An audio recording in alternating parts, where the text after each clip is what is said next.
बादशाही पर बैठ के एक दिन भी सुकून और चैन से हुकूमत नहीं कर सकोगे। और अंग्रेज इस दुनिया से तख्तो ताज का नामो निशान बेगम तो इस समय नहीं है, लेकिन उनकी विरासत आज भी जीवित है। नहीं कहलाएगा।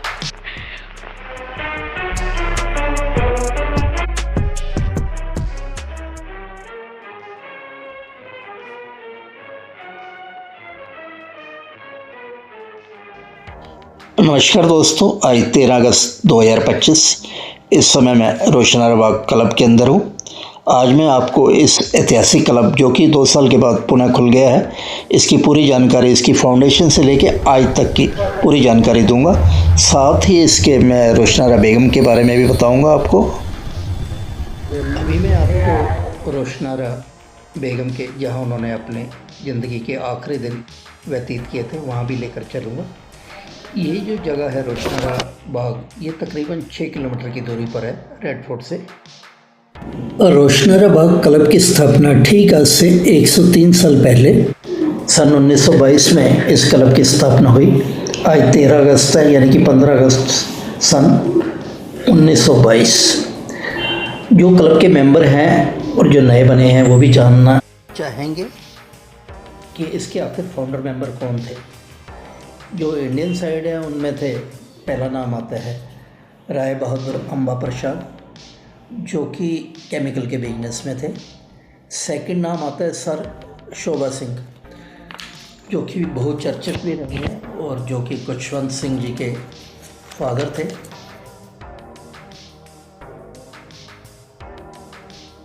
ये अब मैं रोशनारा बाग क्लब के रिसेप्शन के ऊपर आ रहा हूँ, ये मेरे ठीक सामने ही है।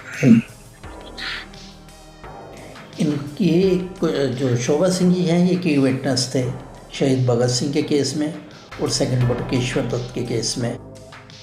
बटुकेश्वर दत्त जी का नाम दिल्ली असेंबली बम्बिंग केस के साथ जुड़ा हुआ है। और एक अगला नाम आता है मिस्टर राय बहादुर सुल्तान सिंह, जो कि बिजनेसमैन थे और जो कि महात्मा गांधी के बहुत ही क्लोज थे। और ब्रिटिश साइड से आता है मिस्टर गुमान, जो कि उद्योगपति थे।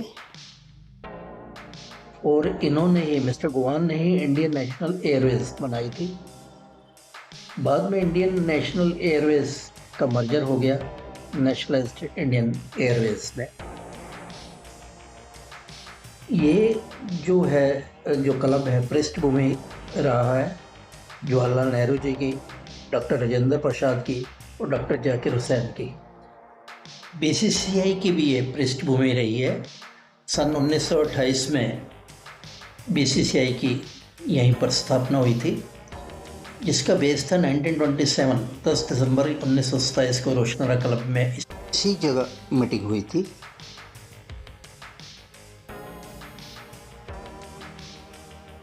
और इसके बीसीसीआई के फर्स्ट प्रेसिडेंट थे मिस्टर गुवान। इसी जमाने के अंदर अंग्रेज और इंडियन साइड से एलीट क्लास, यानी कि अभिजात वर्ग, यानी बहुत ही धनाढ़ वर्ग, या यूँ कहते बहुत ही इन्फ्लुएंशियल वर्ग के लोग ही सिर्फ यहाँ आया करते थे। किसी कारणवश सन 2023 में दिल्ली डेवलपमेंट अथॉरिटी ने इसको अधिग्रहण कर लिया। तब से, जब से ये डीडीए के अंडर आया, तब से इसका नवीनीकरण का कार्य चल रहा है। और राइट नाउ मैं जब ये देख रहा हूँ डीडीए के इसी रोशनारा क्लब के अंदर मैं हूँ, तो जहाँ पे बड़ी संख्या में मजदूर वर्ग काम कर रहे हैं। अभी पूरी तरह से क्लब फंक्शनिंग स्टार्ट नहीं हुई है। हालांकि 27 जुलाई को यहाँ के जो दिल्ली के एलजी है मिस्टर सक्सेना, उन्होंने इसका विधिवत रूप से उद्घाटन कर दिया है। लेकिन हाँ, यहाँ पे कोई भी इंडोर गेम और आउटडोर गेम के लिए कोई भी अंदर आ सकता है। वहाँ का सिंपल सा सिद्धांत है पे एंड प्ले, यानी कि आप पैसा दो। और ये नोटिस बोर्ड के ऊपर हर गेम के रेट डिस्प्ले कर रखे हैं यहाँ पर इन्होंने। और यहाँ पे मतलब कोई भी इस टाइम ऐसा नहीं है खाली एलीट वर्ग का आएगा। यदि आप पे कर सकते हो, आप आइए और अपना पास बनवाइए और आप अपना मंथली एंजॉय कीजिए। और यहाँ अलाउड है। जहाँ तक गेम्स की बात की जाए तो कोई भी गेम हो, चाहे इंडोर हो या आउटडोर हो, हर तरह की गेम यहाँ अवेलेबल है ऑलमोस्ट। और ये क्रिकेट ग्राउंड भी मैं देख रहा हूँ। ये जो क्रिकेट ग्राउंड है, ये भी इस समय क्या कहते हैं, यहाँ की पिच खुदी हुई है, शायद उसमें कुछ प्रॉब्लम आ गई है, किस कारणवश इन्होंने की होगी, दोबारा से वो बनाई जा रही है। और यहाँ पे रिसेप्शन काउंटर पे भी मैं देख रहा हूँ कि थोड़ी थोड़ी दूरी के बाद यहाँ पे काफ़ी मेंबर्स आ रहे हैं, और जो मेंबर्स ऑलरेडी बने हुए हैं उनसे एक डिक्लेरेशन ली जा रही है। कि डिक्लेरेशन सिंपल इस बात की है कि जो डीडीए को लिख रहे हैं कि मैं जो भी रूल्स एंड रेगुलेशन होंगे जो इस क्लब के, मैं उसको फॉलो करूँगा, और मैंने कोई भी इंफॉर्मेशन छुपाई नहीं है। और यदि मेरा कोई अब पाया गया कि मैंने कोई भी इंफॉर्मेशन छुपाई है तो मेरी सदस्यता रद्द की जा सकती है या मुझे डिबार किया जा सकता है यहाँ आने से। तो ये डिक्लेरेशन कुछ मेंबर लगातार मैंने देखा है यहाँ पर आज के डेट में आ रहे हैं। यानी कि रोशना क्लब दिल्ली का एक ऐतिहासिक और प्रतिष्ठित क्लब है जो सन 1922 में स्थापित किया गया था। यह क्लब ब्रिटिश अधिकारियों के लिए एक सामाजिक और मनोरंजक केंद्र के रूप में भी कार्य करता था, और इसका नाम मुगल बादशाह शाहजहाँ की बेटी बेगम रोशनारा के नाम पर रखा गया था। ये जो आप क्रिकेट खेलते हुए सीन देख रहे हैं, यह ऑस्कार विनिंग फिल्म गांधी का है जो कि 1982 में रिलीज़ हुई थी, जिसकी शूटिंग इसी रोशनारा क्लब ग्राउंड में हुई थी।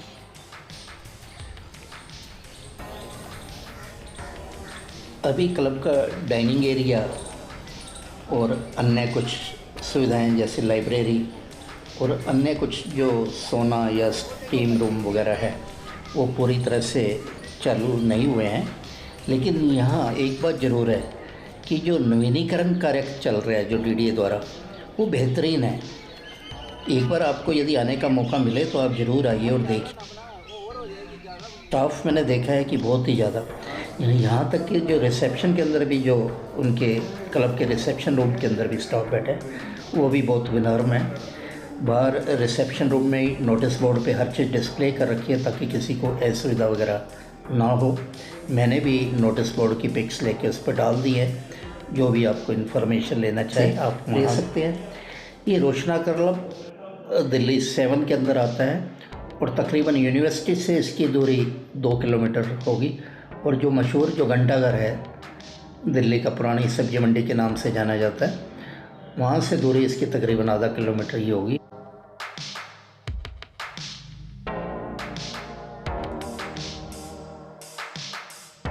रोशनारा क्लब को आधुनिक सुविधाओं से जोड़ा गया है। क्लब को 2023 में सील कर दिया गया था और लगभग 2 वर्षों के अंतराल से नवीनीकरण कार्य लगातार चल रहा है।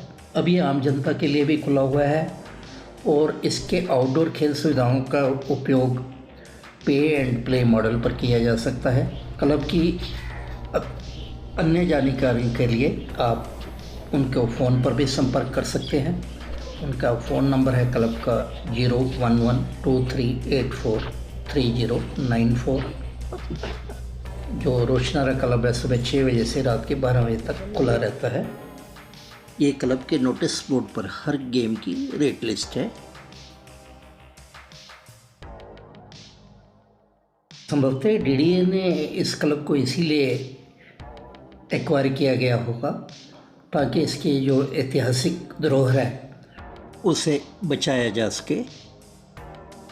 ये क्रिकेट ग्राउंड है क्लब का।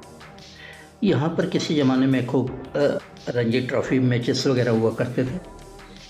इस ग्राउंड को देखने के बाद मुझे एक विराट कोहली जो क्रिकेट टीम के कप्तान भी रह चुके हैं, यहीं इसी ग्राउंड पर खेली हुई पारी की याद आ गई, जो संभवतः 2009 का इंसिडेंट है जहाँ पे रणजी ट्रॉफी मैच चल रहा था और दिल्ली की टीम को महाराष्ट्र से जीतने के लिए 112 रन चाहिए थे सेकंड इनिंग के अंदर। लेकिन हालांकि ये मुश्किल टास्क नहीं थी, लेकिन सबसे बड़ी समस्या यही थी कि दिल्ली की टीम को बोनस पॉइंट्स हासिल करने के लिए पूरे मैच को 10 विकेट के अंतराल से जीतना ज़रूरी था। तो इस मैच में as a captain Virat Kohli as a opener उतरते हैं मिथुन मिन्हास के साथ, और इस मैच के अंदर जो मिस्टर विराट कोहली 67 रन की नाबाद पारी खेलते हैं। बहुत सारे मेंबर्स आए हैं और इंक्वायरी कर रहे हैं। मैं भी कुछ जानने की कोशिश कर रहा हूँ और जो भी इंफॉर्मेशन मिलेगी आप तक पास ऑन करूँगा। शाही पर बैठ के एक दिन भी सुकून और चैन से हुकूमत नहीं कर सकोगे। औरंगजेब, इस दुनिया से तख्तो ताज का नामो निशान मिट जाएगा। फिर कोई बादशाह नहीं होगा, कोई शहंशाह नहीं होगा, कोई तुम्हारी तरह आलमगीर नहीं कहलाएगा।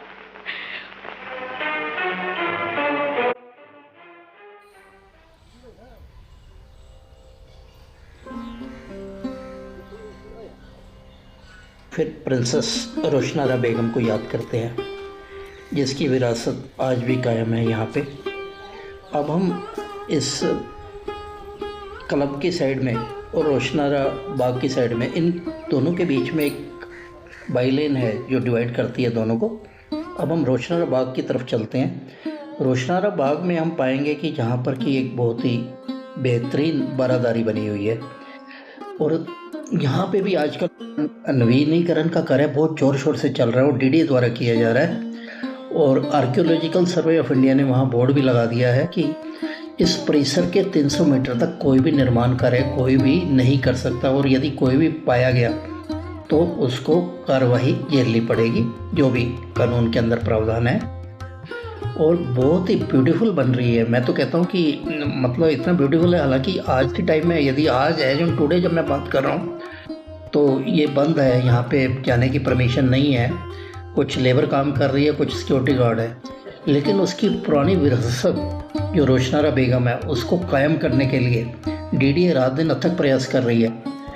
और इसमें मतलब आप देखोगे कि पुरानी जो सारी जो बिल्डिंग है बारादरी, उसको आप देखोगे तो हैरान रह जाओगे। जो खुद रोशनारा बेगम है वो वास्तुकला में बहुत ही निपुण थी, बहुत ही बढ़िया कवित्री भी थी। वो उर्दू और फारसी भाषा में कविताएं वगैरह लिखती भी थी और बोलती भी थी, और बहुत ही गजब की सुंदर थी। और अभी मैं उसकी कहानी का भी वर्णन करता हूँ संक्षेप में। जो रोशनारा बेगम है वो शाहजहाँ की दूसरी लड़की थी, यानी शाहजहाँ की 3 लड़कियाँ थी। पहली थी जहारा, दूसरी थी ये रोशनारा। दोनों में कोई मुकाबला नहीं था, हालांकि दोनों बहुत ही बढ़िया गजब की सुंदर भी थी, राजनीतिक भी थी, बुद्धिमान भी थी। लेकिन कहते हैं कि जहारा जो बड़ी बेटी थी शाहजहाँ की, उसका रुझान दारा शिकोह की तरफ था, जो कि शाहजहाँ के सबसे बड़े बेटे थे। कहते हैं जब उत्तराधिकार की लड़ाई चल रही थी तो औरंगजेब इस पर कब्जा करना चाहते थे, शाहजहाँ पर निरंतर दबाव डाल रहे थे। शाहजहाँ औरंगजेब की गतिविधियों से खुश नहीं थे, और महल के अंदर जो भी प्लानिंग की जाती थी वो सारी की सारी खुफिया खबरें रोशनारा बेगम औरंगजेब तक पहुंचा देती थी। यही वो कारण था शाहजहाँ अपने बेटे औरंगजेब पर काबू नहीं पा सका। औरंगजेब को काबू करने में कामयाब नहीं हो पाया, क्योंकि सारी खुफिया खबरें लीक करने में रोशनारा बेगम का हाथ होता था, और ये सारी की सारी खबरें लीक होने के बाद वो औरंगजेब तक पहुंच जाती थी। और यहाँ तक कि रोशनारा बेगम ने सख्त हिदायत दे रखी हुई थी अपने भाई को कि कभी भी किसी भी सूरत पे शाहजहाँ से मिलने नहीं आना है उसके दरबार में। कारण है कि जो औरंगजेब है, लड़ाई जब उसकी दारा शिकोह से होती है तो उसको परास्त कर देता है। परास्त कर देने के बाद वो उसको कैद कर लेता है, और यहीं पे उसके ऊपर मुकदमा चलाया जाता है, जिसके अंदर रोशनारा बेगम के परामर्श के ऊपर उसको फांसी की सज़ा दी जाती है। उस ज़माने में फांसी की सज़ा यानी कि कोई रस्से या फंदे से नहीं थी, सिर कलम करना था। और उसको जो शहजादा रश्को था, जो कि बहुत ही बुद्धिमान था, और जिसने वो पहला एक ऐसा वो था शासक जिसने जितने भी हमारे संस्कृत के महाकाव्य हैं उनका उर्दू और फारसी में अनुवाद कराया था। वो एक बहुत ही कुशल शासक था, और शाहजहाँ चाहता था कि गद्दी पर वही बैठे। लेकिन औरंगजेब दारा शिकोह को हराने के बाद उसको कैद कर लेता है। उसके ऊपर मुकदमा चलाया जाता है, जिसमें उसके सिर कलम का हुक्म दिया जाता है। सिर कलम से पहले उसको चांदनी चौक की गलियों में घुमाया जाता है। उसे एक मरियल से हाथी पर गद्दे मैले कुचले कपड़ों में बिठा दिया जाता है, और कहते हैं कि जब वो जुलूस के रूप में हाथी में बैठ के दारश को जा रहा था तो जितनी भी पब्लिक है चांदनी चौक में उस ज़माने में मुग़ल सल्तनत के जो लोग हैं वो अपने प्रिय शासक को देखकर दहाड़े मारकर रोने लगे, लेकिन उसमें औरंगज़ेब के आगे कोई कुछ नहीं कर सकता था। यही नहीं, सिर कलम करने के बाद उसके कटे हुए सिर को पैक करवाकर एक डिब्बे में बंद करके अपने पिता शाहजहाँ, जो कि इस समय औरंगज़ेब के द्वारा ही किले के अंदर कैद थे आगरा के, वहाँ भिजवाते हैं। कहते हैं कि इस समय शाहजहाँ खाना खा रहे थे। जैसे ही वो डिब्बे को खोलकर देखते हैं तो पाते हैं कि उसके डिब्बे के अंदर उसके प्रिय बेटे दारश को, जिसको वो गद्दी पर देखना चाहते थे, उसका कटा हुआ सिर था। उस अपने बेटे के कटे हुए सिर को देखकर वो वहीं बेहोश हो जाते हैं और वहीं से उनकी तबीयत भी खराब होने लगती है।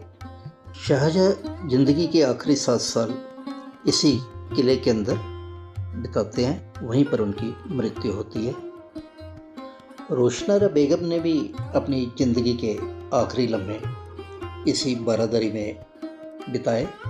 पहले किसी ज़माने में बारादरी के साथ ही स्ट्रक्चर हुआ करते थे, जिसको कि अंग्रेज़ों द्वारा तोड़ दिया गया, लेकिन अंग्रेज़ों ने किसी कारण से ये बारादरी नहीं तोड़ी। इसी बारादरी के अंदर उसको रोशनारा बेगम को दफनाया गया है। ये जो आप वीडियो में देख रहे हो बारादरी, ये स्क्वायर नुमा अंदाज में है। इसके 12 ओपनिंग्स हैं, चारों तरफ से ओपनिंग्स खुले हुए हैं, यानी कि कोई भी गेट नहीं है। बहुत ही ब्यूटीफुल है, नक्काशी देखने वाली है। ये मुग़ल सल्तनत की उस ज़माने की कला को दर्शाती है। इसके अंदर आर्किटेक्चर देखिए, उसकी कला देखिए, रंगों का कॉम्बिनेशन देखिए, वो अपने आप को आपको अचंभित कर देगा। जब सुबह की पहली किरण इन कलर्स के ऊपर पड़ती है, कलर्स भी वो हैं, मैंने ये देखा है जिसको रिवाइव किया है अब इन्होंने दोबारा से, रेड, ऑरेंज, ग्रीन तथा अन्य कलर्स हैं, और जिसका डायरेक्ट कॉम्बिनेशन है डायरेक्ट सूर्य की किरणों पे पड़ते ही, मॉर्निंग में जब पड़ती होंगी तो वो गजब की सुंदरता प्रदान करती होंगी। ये जो आप देख रहे हैं ये रोशनारा बेगम की कब्र है।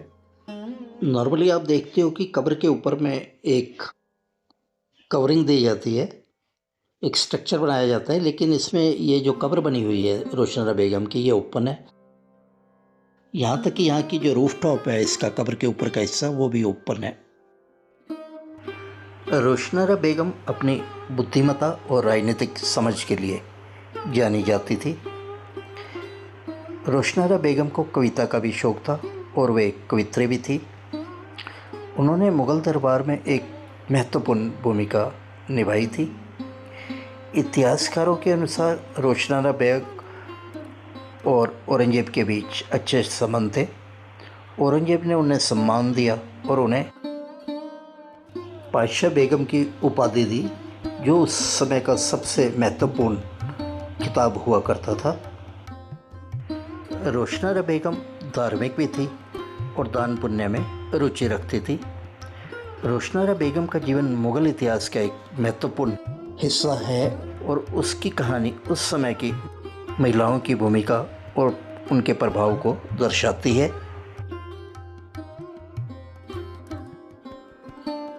इस समय आप देख रहे हो कि इस वीडियो के अंदर ये जो कुछ लेबर काम कर रही है, ये किसी ज़माने में हौज़ हुआ करते थे जिनके अंदर पानी होता था, और संभवतः पानी की अरेंजमेंट उस समय किसी नहर से यहाँ पर पानी आता था। और ये रास्ते के अंदर जो जितनी भी स्ट्रक्चर्स, ये पटरियाँ हैं, जो पेवमेंट्स आप देख रहे हैं, को भी द्वारा रिवाइव किया जा रहा है और फाउंटेन्स द्वारा लगाए जा रहे हैं। पूरी इसको ऐतिहासिक रूप दिया जा रहा है, जो कि संभवतः आज से 400-500 साल पहले रहा होगा। यहाँ तक कि बारादरी की साइड में एक कुआं भी है जिसके अंदर मलबा भरा हुआ है, लेकिन लेबर उस मलबे को दोबारा निकाल रही है। यानी कि हम देखेंगे थोड़े समय बाद ही उस वेल के अंदर, यानी कि कुएं के अंदर फिर से दोबारा पानी होगा। उस कुएं को रिवाइव किया जा रहा है। रोशनारा बाग का एरिया 57 एकड़्स का है और इस 57 एकड़्स के अंदर 22 एकड़ के अंदर तो रोशनारा क्लब है और बाकी हिस्से में रोशनारा गार्डन है, और उसी बाकी हिस्से के अंदर ही एक साइड के ऊपर ये बारादरी बनी हुई है। जिसके अंदर निर्माण कार्य इस समय जो आप वीडियो देख रहे हो इसमें चल रहा है। वैसे तो रोशनारा बेगम का इतिहास बहुत ही सुंदर था, बहुत ही बुद्धिमान थी, चतुर थी, लेकिन इस महान बेगम का अंत बहुत ही दर्दनाक हुआ। कुछ हिस्टोरियंस का कहना है कि उसके भाई औरंगजेब ने उसको पॉइजन दे दिया था, लेकिन कुछ हिस्टोरियंस का कहना है कि उन्होंने स्वयं ही ले लिया। सन 1671 में मात्र 54 वर्ष की आयु में इनका देहांत हो गया। अंत में आशा करता हूँ दोस्तों ये वीडियो आपको पसंद आया होगा। इसके अंदर कोई भी कमियां रह गए हो कृपया कमेंट बॉक्स में लिखिए, ताकि मैं अगली बार वीडियो बनाऊँ तो उसको दूर कर सकूँ। और आपको ये पसंद आया हो तो कृपया लाइक, शेयर और सब्सक्राइब कीजिए। धन्यवाद।